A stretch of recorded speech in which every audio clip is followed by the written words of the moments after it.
পটলের কোপ্তা কারি রেসিপিটা সম্পূর্ণ তৈরি হয়ে গেছে। রোজ রোজ একঘেয়েমি খাবার খেতে ভালো না লাগলে এটা বানিয়ে খেতে পারেন। এটা খেতে খুবই সুন্দর হয়।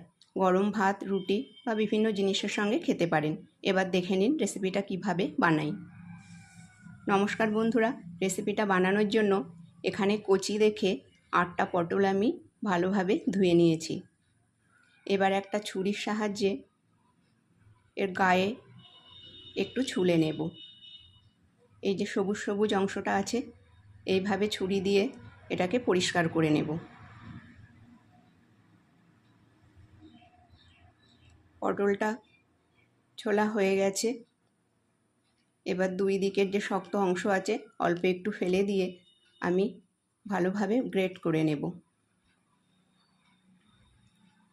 পটলগুলো কচি হলে রেসিপিটা বানাতে সুবিধা হয়, আর যদি ভিতরে শক্ত দানা হয়ে যায় তাহলে দানাগুলো ফেলে দিতে হবে।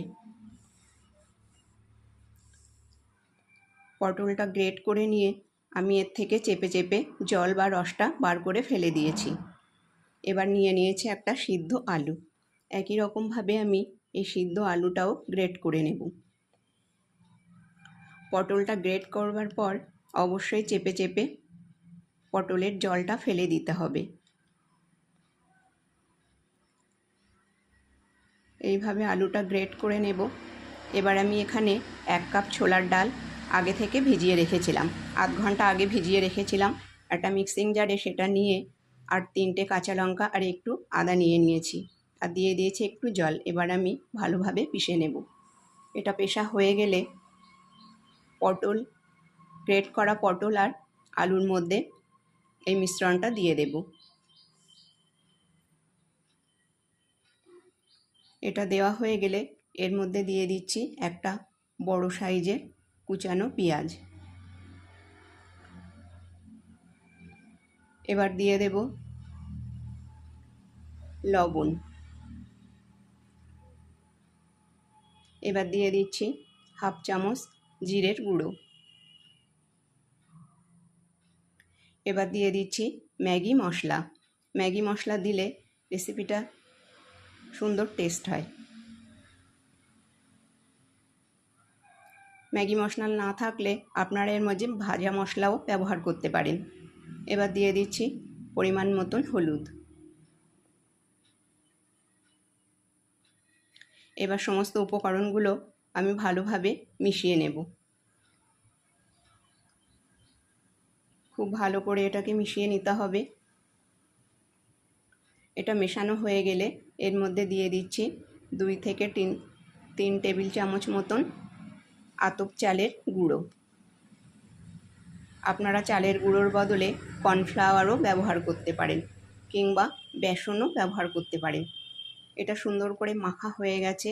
এবার আমি এর থেকে এরকম বড় সাইজের একটা গোল করে এটাকে চেপে চেপে কোপ্তার মতন করে গড়ে নেব। এইভাবে বাকিগুলোও করে নেব। এবার গ্যাস অন করে বসিয়ে দিয়েছি কড়া, আর দিয়ে দিয়েছি বেশ কিছুটা পরিমাণ রিফাইন্ড অয়েল। তেলটা গরম হয়ে গেলে কোপ্তাগুলো একে একে এই গরম তেলের মধ্যে আমি ছেড়ে দিচ্ছি। কোপ্তাগুলো আমি দুবারে ভেজে নেব।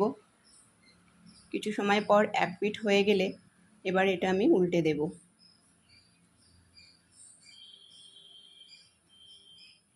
গ্যাসের ফ্লেমটা মিডিয়ামে রেখে কোপ্তাগুলো ভেজে নিতে হবে, না হলে ভিতরটা কাঁচা কাঁচা থেকে যেতে পারে। সেই জন্য হাই ফ্লেমে এটা ভাজবার দরকার নেই। বেশ কিছু সময় পর এগুলো হয়ে গেলে কোপ্তাগুলো আমি সব উঠিয়ে নেব। এগুলো উঠিয়ে নিয়ে বাকি কোপ্তাগুলোও আমি একই রকমভাবে ভেজে নেব। আর কোপ্তাগুলো যত সময় ভাজা হবে তত সময় একটা মশলা করে নেব। এখানে ওই একই মিক্সিং জারে একটা টমেটো কুচিয়ে নিয়েছি। এবার নিয়ে নিচ্ছি 2টো কাঁচা পাকা লঙ্কা, একটু আদা, একটা বড় সাইজের পেঁয়াজ, পেঁয়াজটাকে কুচিয়ে নিয়েছি, আর 10-12 কোয়া রসুন নিয়ে নিয়েছি। এবার আমি মিক্সিতে এটা খুব ভালোভাবে ব্লেন্ড করে নেব। কোপ্তা ভেজে নেওয়ার ওই একই তেলের মধ্যে আমি দিয়ে দিয়েছি কিছুটা পরিমাণ সর্ষের তেল, আর দিয়ে দিলাম তেজপাতা, 4 ফোড়ন আর শুকনো লঙ্কা। ফোড়নটা ভাজা হয়ে গেলে এর মধ্যে দিয়ে দিচ্ছি মিক্সিতে ব্লেন্ড করে নেওয়া সমস্ত উপকরণটা দেওয়া হয়ে গেলে এই তেলের মধ্যে এটা ভালোভাবে মিশিয়ে নেব। কিছু সময় ধরে নাড়িয়ে এটা আমি মিশিয়ে নেব। তারপর এর মধ্যে দিয়ে দেব 1 চামচ করে জিরে, ধনে আর হলুদ গুঁড়ো। এবার দিয়ে দিচ্ছি স্বাদ মতন লবণ। এবার সমস্ত মশলা আমি ভালোভাবে মিশিয়ে নেব। এবার দিয়ে দিচ্ছি সামান্য পরিমাণ চিনি। মশলাটাকে এইভাবে ভালোভাবে কষিয়ে নেব যেন এর মধ্যে কোনো কাঁচা গন্ধ না থাকে। মশলাটা কষানো হয়ে গেলে এর মধ্যে দিয়ে দিচ্ছি 2 গ্লাস মতন জল। এবার এই গ্রেভিটা আমি ভালোভাবে ফুটিয়ে নেব। তার আগে এর মধ্যে দিয়ে দিচ্ছি একটু রঙের জন্য কাশ্মীরি লঙ্কার গুঁড়ো। এটাকে মিশিয়ে নিয়েছি, নিয়ে এবার এটাকে ভালোভাবে ফুটিয়ে নিয়েছি। যখন এটা ফুটে উঠবে তখন এর মধ্যে দিয়ে দেব একে একে বানিয়ে নেওয়া পটলের কোপ্তা। এটা দিয়ে বেশ কিছু সময় ফুটে উঠলে এর মধ্যে দিয়ে দিচ্ছি গরম মশলার গুঁড়ো। গরম মশলার গুঁড়োটা দিয়ে এটা আমি ঢাকা দিয়ে মিডিয়াম ফ্লেমে 2 মিনিট ফুটিয়ে নেব। ফিরে এলাম 2 মিনিট পর। দেখুন 2 মিনিটে গ্রেভিটা অনেকটা ঘন হয়ে এসেছে। গ্রেভিটা একটু পাতলা রাখতে হবে, না হলে যখন ঠান্ডা হয়ে যাবে তখন এটা শুকিয়ে আসবে। সেই জন্য গ্রেভিটা একটু পাতলা পাতলা করেই নামিয়ে নিতে হবে। এবার এর মধ্যে দিয়ে দিচ্ছি কসুরি মেথি।